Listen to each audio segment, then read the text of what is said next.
Okay, so we're talking about diagonalization. So before we talk about diagonalization, it's probably useful to talk about similarity.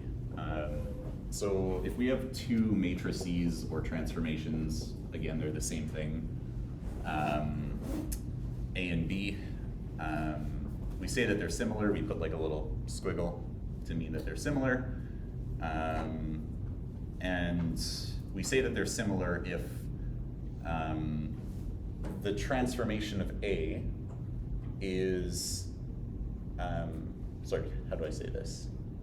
The matrix, if you look at A and B as matrices, if they're both matrix representations of the same transformation, just under different bases. So like, you know, you can have like a transformation under a certain basis and a transformation under a different basis, and they'll give you different matrices, but we say that they're similar if it's the same transformation, just under a different basis, right? This isn't the case for every matrix. Some matrices are similar to others, some maybe not. Sort of computationally, there's like a formula for it. If you can find a matrix, let's call it P, such that P inverse is equal to A, then you've found, if you find such a P, then A and B are similar. And this kind of is like, remember a while back we were doing the commutativity diagrams? So it was like, how did I write it? We had like I'm trying to remember how I did this. I think it was like something like, oh man, I'm blanking. So if this is the matrix transformation from, say, basis 1 to basis 2, or I shouldn't do that properly, basis 2 to basis 1, then we could sort of like, we did this notion of like kind of, I guess, going around the block, right? So we would use the identity transform basis 2 to basis 1, or I guess we did, well, we went to standard, basis 2 to standard, and I might get the order wrong on this. And then we did the transformation in the standard basis, and then we did the identity in S to basis 1. These two might be flipped, but I don't feel like logicking it out. But remember this commutativity diagram we did with change of basis? Is this sort of ringing a bell? We said this diagram is commutative, which meant that like to get from this point to this point, it didn't matter whether you just considered this transformation here, or if you considered like the product of these three transformations, right? Identity to get you to like a standard basis, write down the transformation using the standard basis, and then like a change of basis matrix to get back to the basis you want. So this is kind of what this is. So in a sense, this part here is like your P, and this part here is kind of like your P inverse. Does that kind of make sense? So it's an inverse because you're like swapping the direction of the basis or the change of basis. And in this case, like A is this and B is this in this analogy. So they're like the two transformations just represented under different bases. Make sense? Cool. Okay, so that's similarity. Now, if a matrix A is similar to a matrix D, or D is a diagonal matrix, then we say that A is diagonalizable. So why is this important? Because computations are easier with diagonal matrices, is I guess the long and the short of it.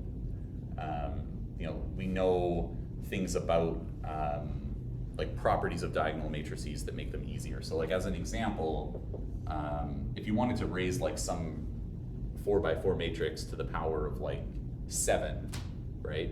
That's going to be hard to do. You have to like multiply that matrix, doing matrix multiplication like 7 times, right?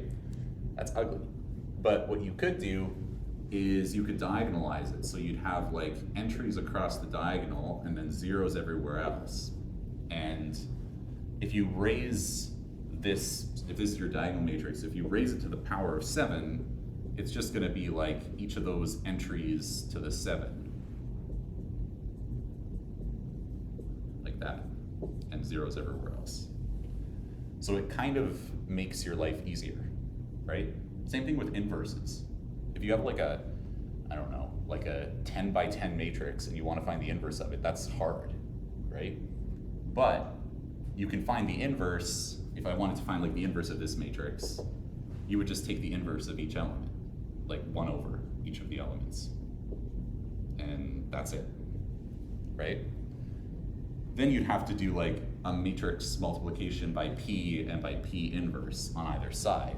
But that's only 2 matrix multiplications. So it's not as bad as like doing a lot more, right?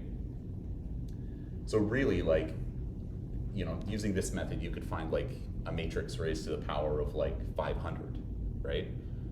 You know, as long as you could do the powers along there, but it wouldn't be as like I guess what I'm saying is it would be equally as difficult to raise a matrix to the power of like 5 than it would be to raise a matrix to the power of like 500 or 5,000, right? Because like it only still requires 1, 2 multiplications, right? 2 matrix multiplications, so it's easy. That's why we diagonalize.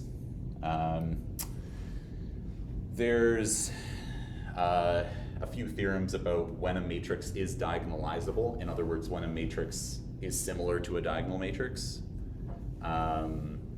They have to do with the geometric multiplicity that we talked about earlier, the dimension of the eigenspaces. So if you go through and find each of the eigenspaces, what are the dimensions of them? If they're all 1, then it's diagonalizable. Does that make sense? Cool. What else do I want to talk about? I think that's pretty much it. But like as an example, like somebody asked me a couple weeks ago when we were talking about matrix exponentials, right?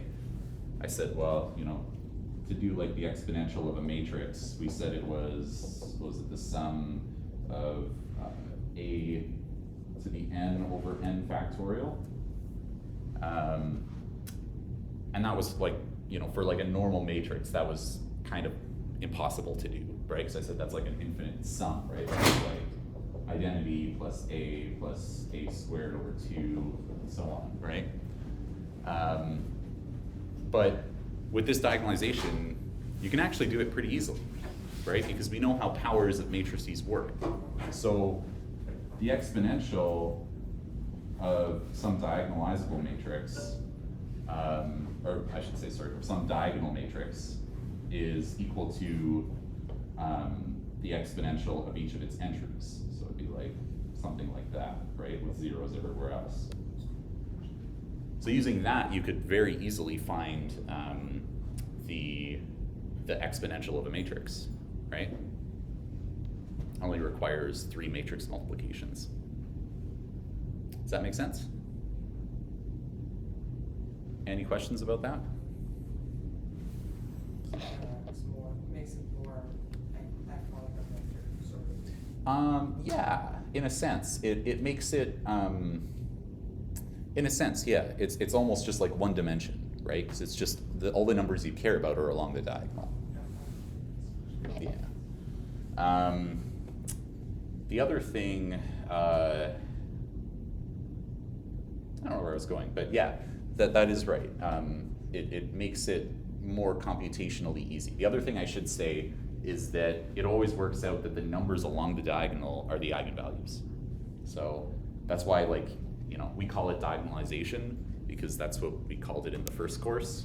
But if you go on like Wikipedia and you go to diagonalization, you probably won't find a page for it because they call it eigendecomposition because you're like decomposing it into like eigenvalues and eigenvectors in the P matrix. Does that make sense? Let's do a quick proof. So, proof I want to do is if A is diagonalizable, show that A transpose is diagonalizable.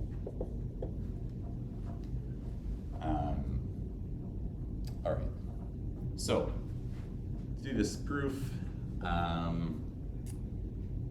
really the way that I try to process a proof like this is to say, well, you know, we have like this sort of assumption here, which is A is diagonal, and we want to show that A transpose is diagonal.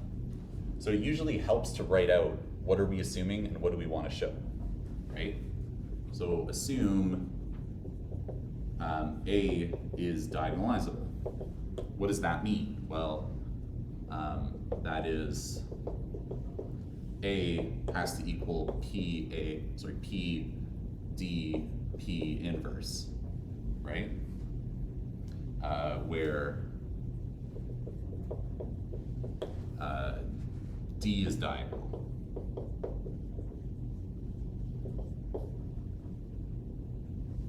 Right?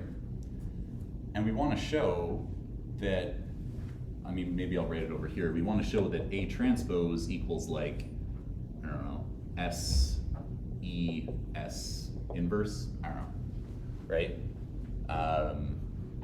Just using different letters because it's different, right? But we want to show that it works out that A is diagonalizable by some matrix. So how do we do it? Well, let's take the transpose of both sides, right? We'll get P, D, P inverse transpose. And we know how transposes work, right? When you take the transpose of like a product. Does anyone remember how we do that? You flip the two around, you flip the order of the multiplication and take the transpose of both. Yep. So like that, right? Oh, I forgot the transpose here. Right? So we've actually done it. Maybe you don't see it, but if I say S is P negative transpose and E is D transpose, then this is just S, E, S inverse, right? So it's diagonalizable. And particularly, D transpose is equal to D, right? So really, this E here is just D. Take the transpose of a diagonal matrix, it's still the same diagonal matrix. Does that make sense? So a proof like that is something you could probably expect on like an exam, I would say. All right, let's do